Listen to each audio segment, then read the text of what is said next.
วันนี้เรามาต่อตัวบทเรื่องที่อาจารย์ยกตัวอย่างมาเนาะโอเค今晚天空有很多星星。今晚天空有很多星星คืนนี้ท้องฟ้ามีดาวโคตรหลายเลยเนาะมีดาวหลายหรือว่าดาวโคตรหลายก็ได้จินหวานจินจินหวานตัวนี้จะเป็นคืนนี้เนาะจินหวานเทียนคงเทียนคงแปลว่าท้องฟ้าโยโยแปลว่ามีเนาะเหินตัวที่จริงคำว่าเหินตัวนี้มันก็แปลว่าหลายเนาะแล้วกับตัวก็แปลว่าหลายคือกันแต่ว่าเขาสามารถใส่เหินตัวอยู่นำกันได้เนาะเหินตัวแปลว่าหลาย星星แปลว่าดวงดาวเนาะ今晚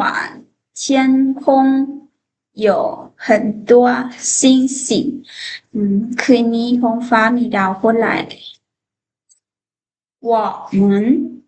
一起去看日落吧พวกเราไปเบิ่งตะวันตกนำกันบ่หรือว่าเถาะก็ได้เนาะพวกเราไปเบิ่งกันตะวันตกนำกันเถาะหรือว่าพวกเราไปเบิ่งตะวันตกนำกันบ่我们一起去看日落吧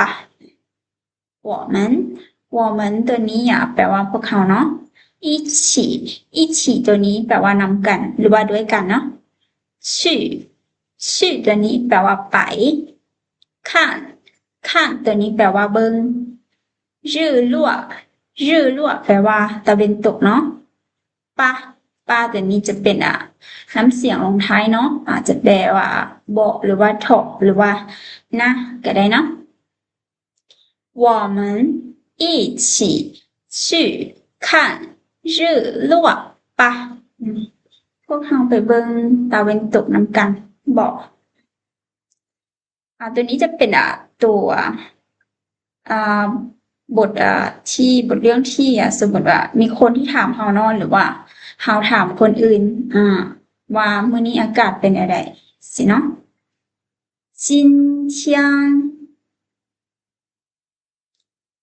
今天天气怎么样มื้อนี้สภาพอากาศเป็นอะไรหรือว่ามื้อนี้อากาศเป็นอะไรสิคืออะไรนะ今天天气怎么样今天แปลว่ามื้อนี้เนาะ天气แปลว่าสภาพอากาศเนาะหรือว่าอากาศก็ได้怎么样怎么样แปลว่าแนวใด今天天气怎么样มื้อนี้สภาพอากาศเป็นอะไรเวลาเขาตอบเนาะเวลาเราสิตอบตัวคำถามที่ตัวนี้ก็สามารถตอบได้ตัวนี้เนาะ今天天气是晴天มื้อนี้แม่มื้อนี้อากาศแดดออกเนาะหรือว่าท้องฟ้าแจ่มใสแบบมีแดดประมาณนี้今天天气是晴天今天แปลว่ามื้อนี้เนาะ天气แปลว่าอากาศหรือสภาพอากาศเนาะ是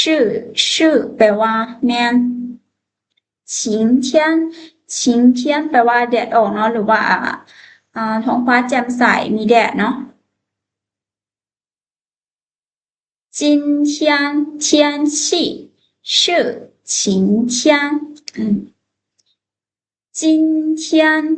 天气很好มื้อนี้อากาศโคตรดีเลยหรือว่ามื้อนี้อากาศดีหลายเลยประมาณนี้เนาะ今天天气很好今天天气很好今天แปลว่ามื้อนี้เนาะ天气อากาศหรือว่าสภาพอากาศ很好很ตัวนี้จะแปลว่าหลายเนาะแล้ว好จะแปลว่าดีดีหลายหรือว่าโคตรดีก็ได้今天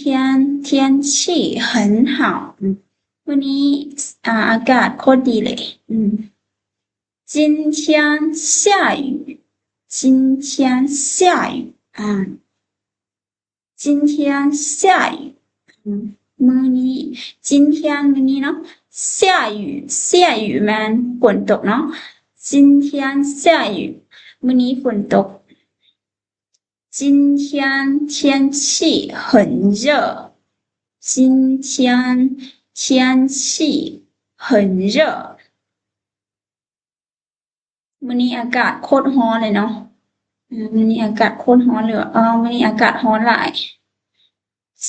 天天气很热今天มื้อนี้เนาะ天气อากาศหรือว่าสภาพอากาศ很ตัวนี้แปลว่าหลายหรือว่าโคตร热แปลว่าร้อนเนาะ今天天气很热มื้อนี้อากาศโคตรร้อนเลยประมาณนี้นะโอเคเป็นจั่งใดพวกน้องพอฟังทันอยู่บ่โดยทันโอเคเดี๋ยวอาจารย์สี่ว่าศึกษาอีก2รอบเนาะแล้วให้พวกน้องลองอ่านดูเนาะโอเค今晚天空有很多星星今晚天空有很多星星我们一起去看日落吧我们一起去看日落吧今天天气怎么样今天天气怎么样今天天气是晴天今天天气是晴天今天天气很好今天天气很好今天下雨今天下雨今天天气很热今天天气很热โอเคมีน้องคนใดอยากลองมาอ่านบทตัวอย่างบ่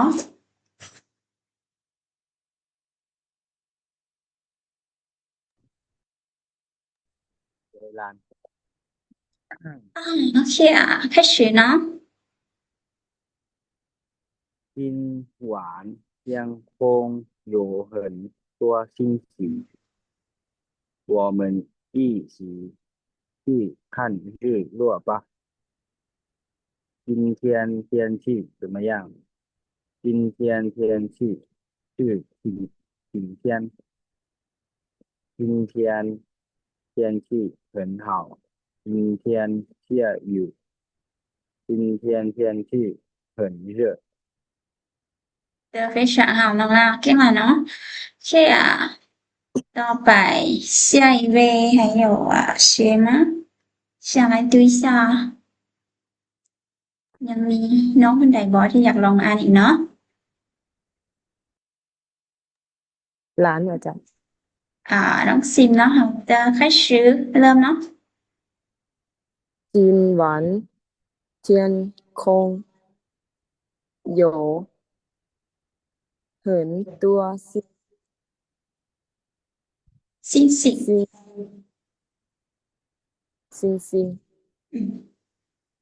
我们一起去看日落吧今天天气怎么样今天天气日天晴今天天今天天气人好很好很好OK 今天下雨今天天气很热好的很好น้องซิมเก่งหลายเนาะ好的还有有好的开始เนาะน้องแก้วดอน今晚天空有很多星星我们一起去看日落吧今天天气怎么样今天天气是晴天今天天气很好今天下雨今天天气很热好的非常好น้องแก้วดอนเนาะเก่งหลายคือสิ好的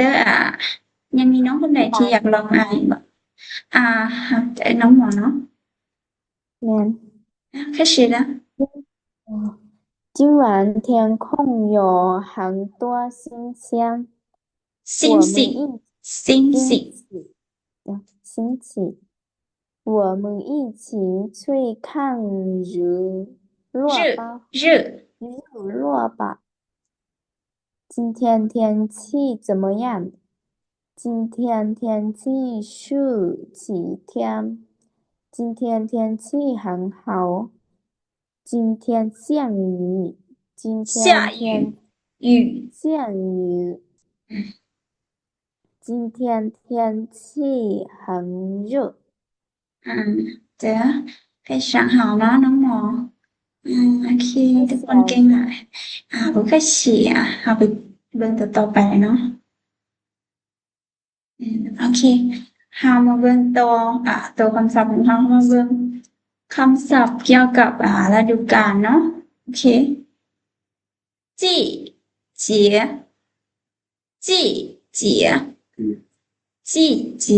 ฤดูกาลเนาะ春天春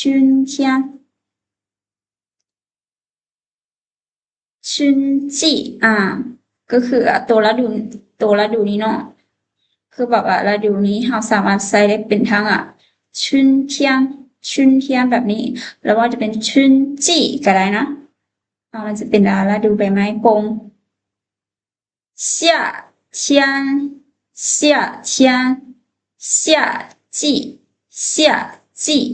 ฤดูร้อน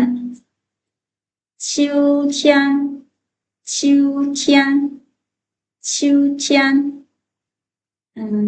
ฤดูใบไม้หล่นเนาะ冬天冬季เนาะ冬季ฤดูหนาวเนาะแล้วตะวันอยู่ลาวเฮานี้มันจะมีอีกฤดูนึงเนาะก็คือฤดูฝนเนาะฤดูฝนจะเป็น雨季的นี่เนาะ雨季แบบนี้แล้วมีแต่เอาคำว่าอยู่ใส่เนาะแต่ว่าอาจารย์บ่ได้เขียนใส่นี้雨季季ตัวนี้แล้วก็อยู่เป็นตัวอยู่ตัวที่เสียอยู่เนาะตัวนี้เนาะฝนนี้雨季ฤดูฝน季节ฤดูกาล春天春季ฤดูใบไม้ผล夏天夏季ฤดูร้อน秋天秋季ฤดูใบไม้หล่น冬天冬季ฤดูหนาวนะโอเคเป็นอะไรพวกน้องฟังทันอยู่บ่โดยทันเดี๋ยวอาจารย์จะอ่านซ้ายอีก2ข้อนะ季节春天春季春季夏天夏天夏季夏季秋天秋天秋季秋季冬天冬天冬季冬季โอเคมีน้องคนใดที่อยากลองมาอ่านบ่โดย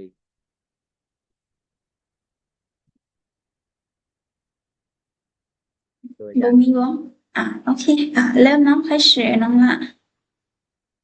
ที่สีจุนเทียนจุนจิเทียเทียนเทียจิจิวเทียนจิวจิตรงเทียนตรงจิ的非常好น้องละเนาะที่ว่าต่อไปมีน้องคนใดที่อยากลองมาอ่านอีกบ่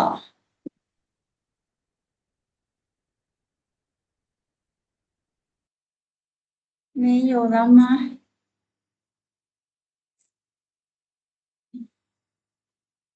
先都跟你有好的น้องแก้วด开始呢季节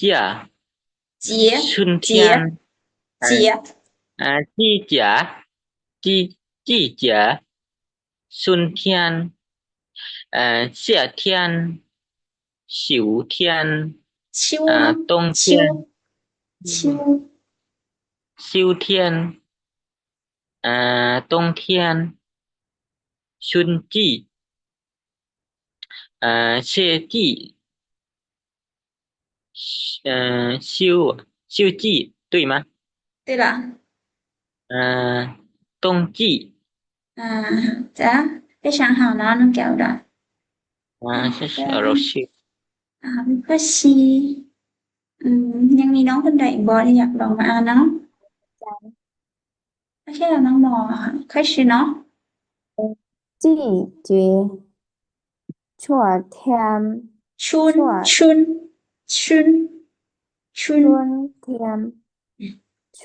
季夏天秋天秋季冬天冬季非常好เนาะน้องนี่ว่าจันทร์ฤดูฝน对ไหมเนาะ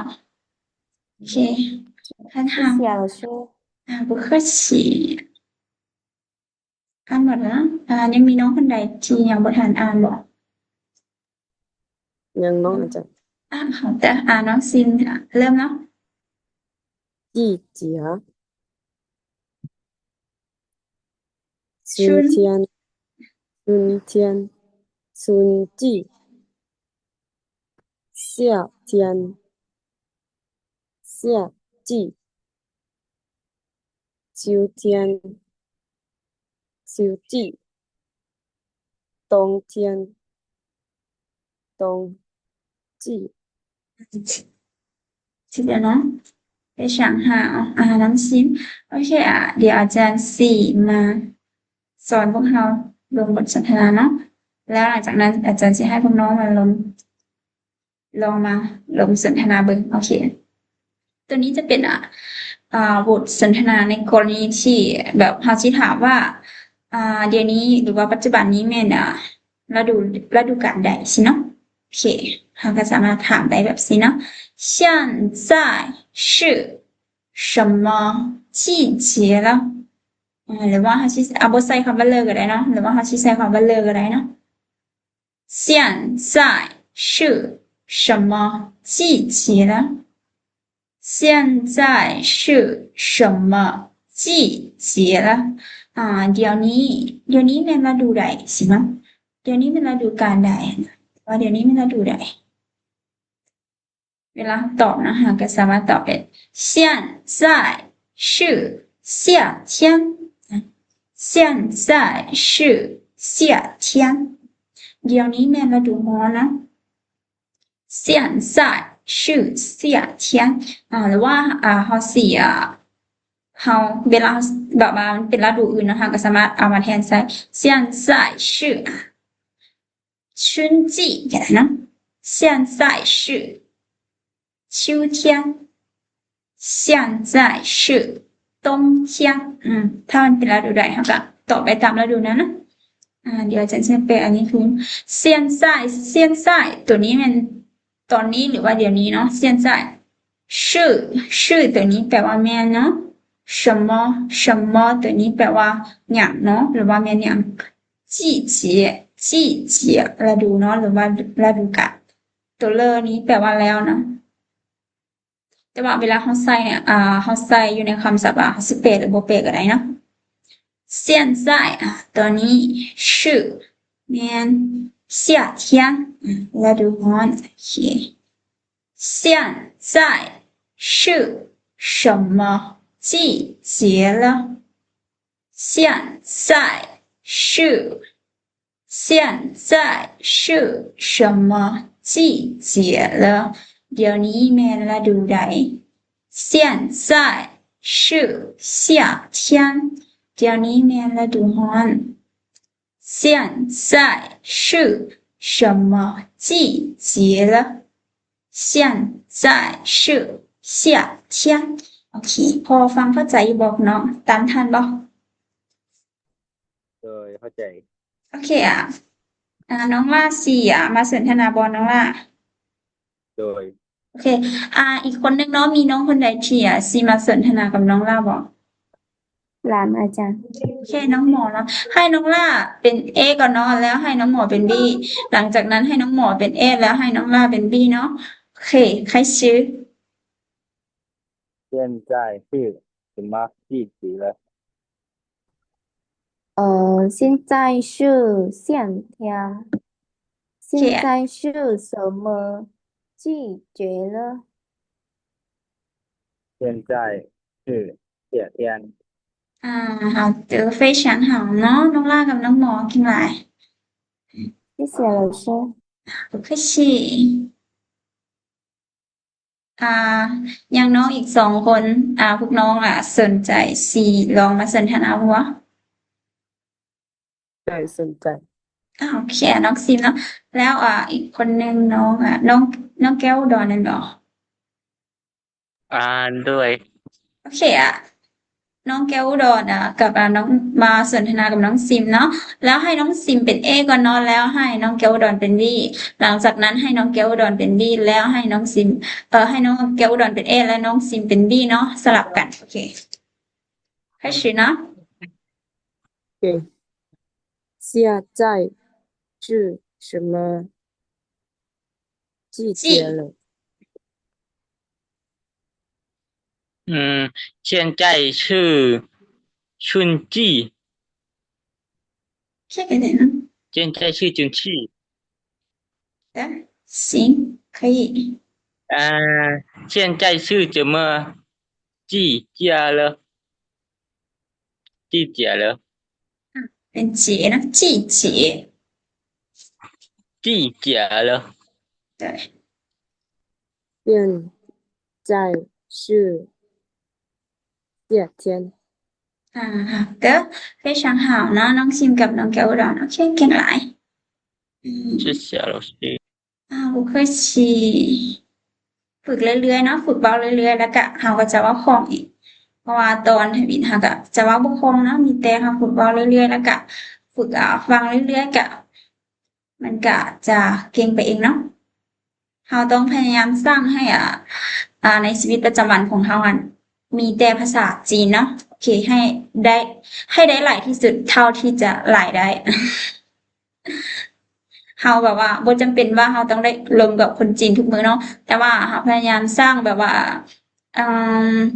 อยู่ในชีวิตของเราให้มันเราต้องได้เว้าภาษาจีนตลอดหรือว่าเราต้องได้ฟังตลอดเนาะโอเคมีแต่เปิดฟังพอดแคสต์แล้วก็ฟังเพลงจีนหรือว่าเวลาเราว่างๆก็เบิ่งหนังจีนสิเนาะแล้วก็อ่านบทเรื่องอ่านถ้า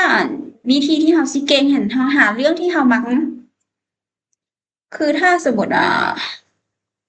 ถ้าสมมติเรามักเบิ่งหนังแม่นบ่เราก็จะเลือกไปเบิ่งหนังเนาะหรือว่าฟังเพลงแต่ถ้าว่าสมมติเรามักเบิ่งรายการที่เขาเจ้าเฮ็ดอาหารเนาะเราก็ไปเบิ่งตัวรายการที่เขาเจ้าเฮ็ดอาหารแต่เป็นภาษาจีนเนาะแต่ถ้าสมมติเรามักเบิ่งเกี่ยวกับการเตะบาสแม่นบ่เราก็ไปเบิ่งเกี่ยวกับการเตะบาสที่เป็นรายการภาษาจีนแล้วเขาจะเว้าเป็นภาษาจีนเนาะเราสามารถเลือกตามงานอดิเรกที่เรามักเนาะ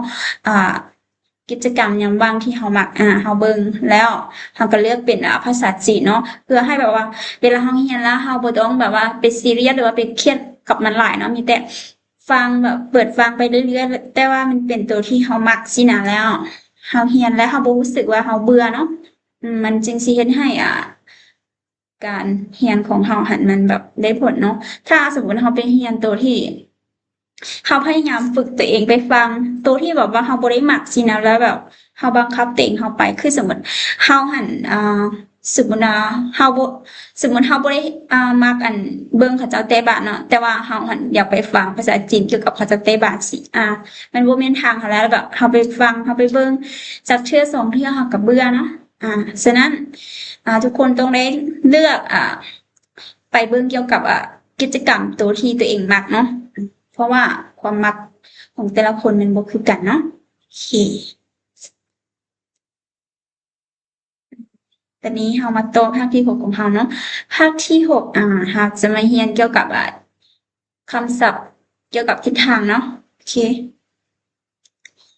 ตัวที่1เรามาเข้าตัวที่1ทิศทางหลักทิศทางหลักของเราทิศทางไปเนี่ย方向方向方向方向จะเป็นทิศทางเนาะ方向方向ทิศทาง北北北เหนือหรือว่าทิศเหนือเนาะตรงเอานานก่อนเนาะนานจะเป็นทิศใต้นานทิศใต้ตรงทิศตะวันออกเนาะซีทิศตะวันตก东北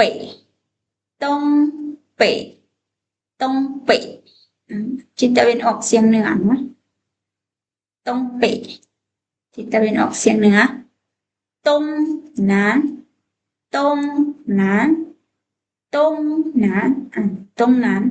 ทิศตะวันออกเฉียงใต้เนาะ西北ทิศตะวันตกเฉียงเหนือ西南ทิศตะวันตกเฉียงใต้西南ทิศตะวันตกเฉียงใต้方向ทิศทาง北ทิศเหนือ南ทิศใต้东ทิศตะวันออก西ทิศตะวันตก东北ทิศตะวันออกเฉียงเหนือ东南ทิศตะวันออกเฉียงใต้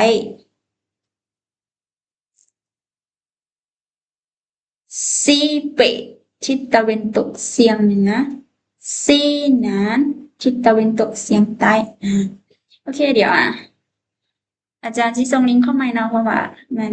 มันเตือนไปแล้ว